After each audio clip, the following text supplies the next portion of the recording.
corner must-haves is Chop Chop, roast meats in full frontal display at a storefront window. You'll find more roast goose in Hong Kong than duck, and you can identify with that nub on their head, and it's absolutely delicious. But today, I was feeling char siu, and I'm happy that I did. Let me just mention that the pork in Hong Kong is very fresh. You'll see walls of fresh pork like this everywhere, and it's all sold daily with nothing saved for the next day.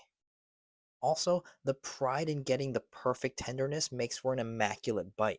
Paired with an on-purpose double yolk egg over rice and sweet soy, and you have a dangerous combination towards a new addiction. This was 100% better than any spot in New York.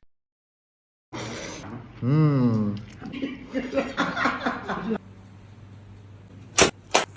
If you haven't tried hot pot, do yourself a favor and rectify that expeditiously.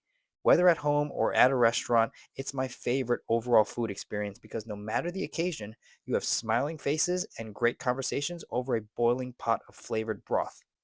And I'm constantly discovering new things at each hot pot because there's always new broth flavors, sauce combinations, and chef's choice on what ingredients to put out. Anything and everything goes, and if it doesn't work for hot pot, they're already prepped ingredients for a different dish it's meant for, so no harm, no foul. Here, Chef Candy made a sweet and savory broth with sliced beef and fresh veggies with pumpkin. Some highlights were fresh enoki mushrooms, kabocha squash, and also these little tofu puffs. Amazing. Simplicity at its finest. I was super happy and properly stuffed.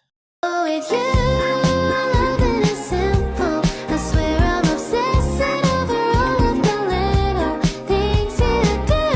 You're the one I was made for. Can never replace you.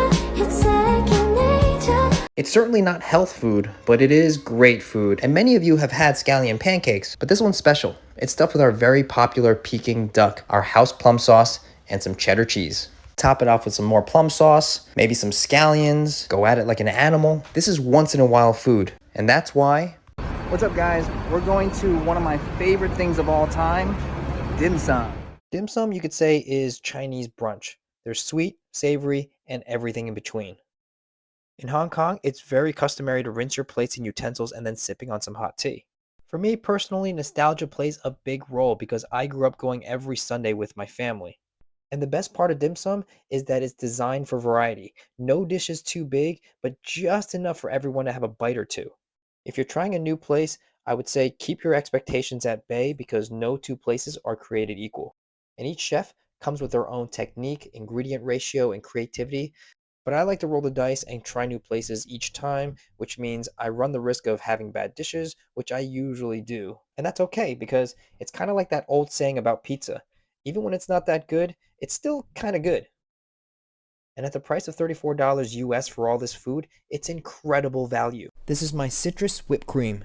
When you've been a chef for decades and you care about what you do, you're bound to create something unique that you can call your own original creation. Sometimes by accident, sometimes on purpose, but always with intention. This one is truly special in its simplicity, created from my love of citrus and cream, and now I want you all to take this with you and impress your friends and family.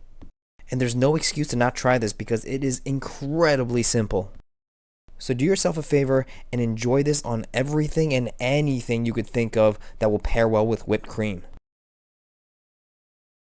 You'll only find this here because I've had a lot of crabs this trip, and again, this was a new one for me.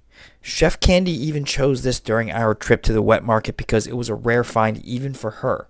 It's a type of rock crab and I was fully on board with trying this. I also learned something new. After a quick rinse, Chef Candy places the crabs in the freezer for 20 minutes, not only to put them to sleep gently, but by doing this, the claws and legs don't fall off during the cooking process. And cooking them upside down helps retain the natural sweetness as everything gets pulled up in the shell of the head. After 25 years in the business, I still love learning new things, especially kitchen techniques. Just look at how beautiful that color is, and I get the chef's privilege of trying it first before it goes out to the table. Everything crab should be, this was. If you're tired of the same old things at every barbecue, then you need to try this. Start off with pork chops. I'm using sirloin chops, but any thin or pounded pork chop will do. Just make sure there's some fat on it. You're going to start off with 2 tablespoons of minced garlic, 2 thumb-sized nubs of ginger. They don't have to be cut like this. Thick slices will do just fine. 2 tablespoons of your favorite soy sauce, a drizzle of toasted sesame oil, 1 tablespoon of cornstarch, which helps bind the flavors to the meat, 2 tablespoons of oyster sauce, and 6 scallions, which also don't need to be cut like this. Large chunks are actually better, but this is what I had on hand from previous cooking videos.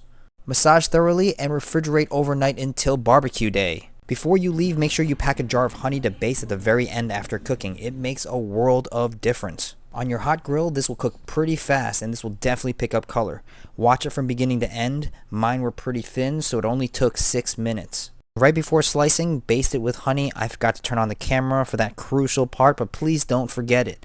Slice it up any way you want. It's all tender and it's all delicious. Everyone watching gets a little nibble.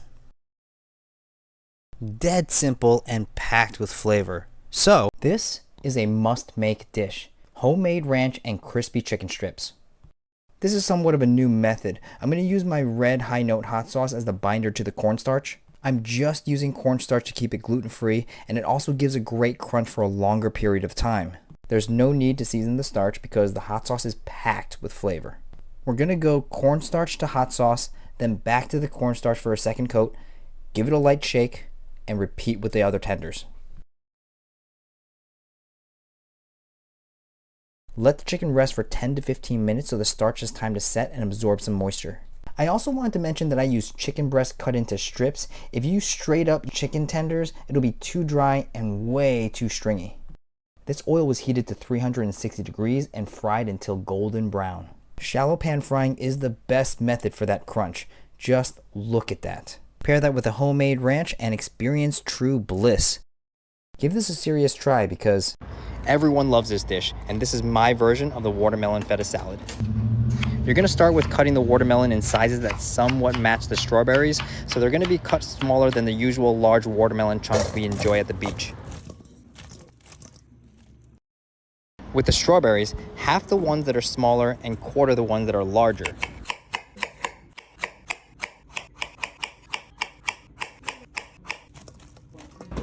And for the feta, you could use what you like, but I would recommend no less than a block variety. I never go with pre-crumbled, but that's just my preference. Fresh mint is best friends with any one of these ingredients, so we're gonna add a bunch of that in there. This may be an unpopular opinion, but skip the balsamic vinegar and go with a drizzle of honey. There's just way too many varieties of balsamic vinegar, and the wrong one will render the salad inedible. Look at that, crunchy and refreshing. Give it a go because